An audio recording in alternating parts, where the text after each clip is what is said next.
Mindset, a daily dose of practical wit and wisdom with a professional educator and trainer, Amazon best-selling author, United States Marine, television and radio host, Paul G. Markle. Each episode will focus on positive and productive ways to strengthen your mindset and help you improve your relationships, career goals, and overall well-being. Please welcome your host, Paul G. Markle.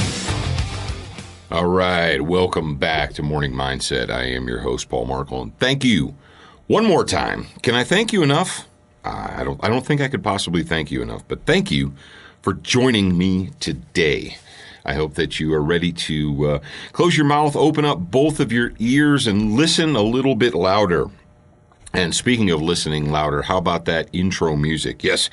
In case you don't know, if you're not familiar, that is the intro to a song by a band called Pop Evil. The bass player, Matt Reynolds, is a good friend of mine, and you should check those guys out. If you like some rock and roll music, check them out. Check out Pop Evil. If you don't, well, then don't. I don't know what else to tell you. All right, let's talk about maintaining the habit. Human beings are creatures of habit. That is not a mystery. It's not going to be a shock to you. You've probably heard that your entire life. People are creatures of habit, and so on and so forth. And that can be both a positive and it can be a negative. And when it comes to developing good or positive habits, we often allow the great to be the enemy of the good. And please allow me to explain. My coach, Matt Reynolds, recently discussed optimal versus real life. Optimal versus real life. There's perfect situations, and then there are real life situations, right? Regarding strength training, it's better to do something physical than to do nothing because the conditions aren't perfect. I'll give you a very good example from the fitness or strength training world. How many of you have ever been in that point or at that point in your life where you decided, okay, I'm going to lose weight. I'm going to get stronger. I'm going to learn to participate in a sport or what have you. But it's something physical, and it's something that you haven't done, or it's an area of your life that you've neglected. So you say, okay, I'm definitely doing it this year. I'm definitely going to lose weight. I'm definitely going to get stronger. I'm definitely going to get more fit. That is what I'm going to do. Okay, great. So you make that commitment to yourself. But if you have not been doing that up to this point in time or up to that point in time, then you don't have that positive habit developed, do you? You have the opposite. You have the habit of making excuses and sitting on the couch. That's the habit that you've developed, and you need to break that habit. So you start going to the gym. You find a gym or you buy stuff. How many of you have bought stuff, right? You bought stuff and brought it into your house. You put it in your rec room or your garage or your basement or whatever, and I'm going to do this. And you do it. And you're excited about it. You do it once. And then maybe you come back a day later or 2 days later and you do it again. And then maybe you do it a third or a fourth time. And what happens? Excuses start creeping in. You start losing the habit. You're like, I know I was going to today, but this is going on, and the kids, and the husband or the wife or the whatever, and it's okay because I promise myself I'll do it tomorrow. Do you do it tomorrow? Well, then tomorrow comes and you're like, oh, yesterday was such a hard day. I'm so tired. I know I need to do this, but it's not going to kill me to miss a couple of days.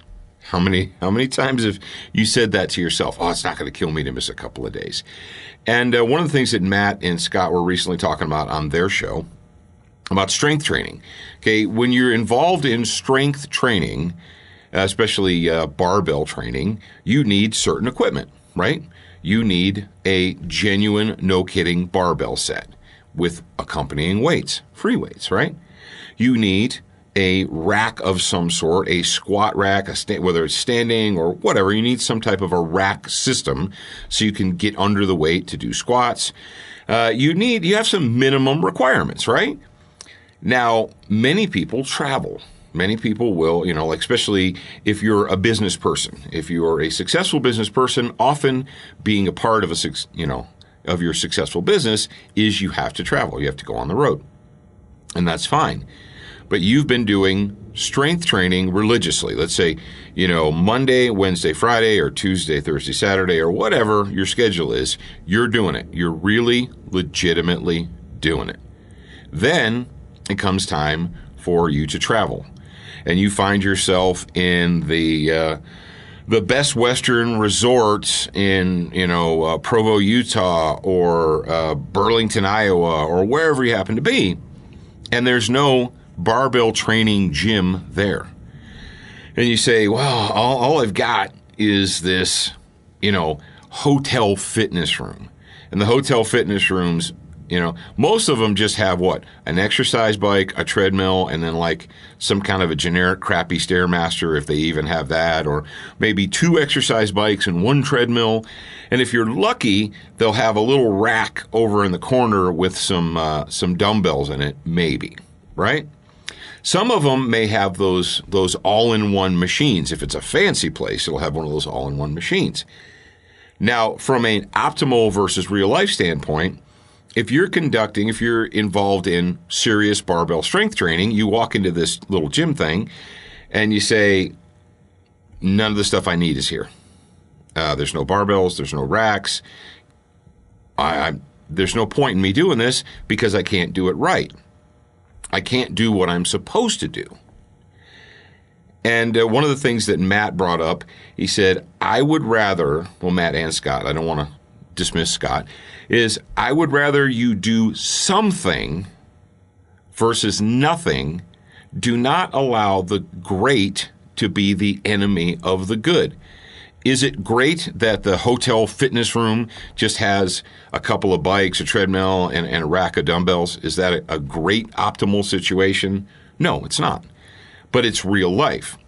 And the most important thing that Scott and Matt pointed out, and I really, when they said this to me, I was like, I need to share this with my audience, so you're welcome, is it's more important for you to maintain the positive habit than it is to be in an optimal or perfect or great situation. No, the situation is not necessarily great, but it's more important to do what you need to do.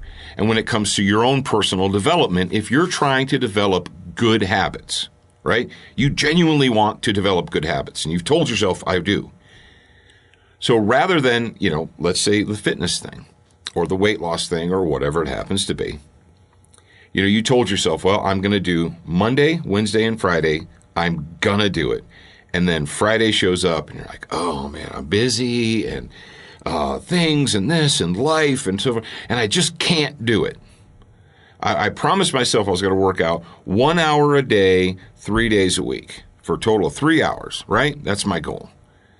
And you say to yourself, it's Friday. There's no way I'm going to be able to get a 1 hour exercise, fitness, workout, training session. It's just not going to happen. Okay, great.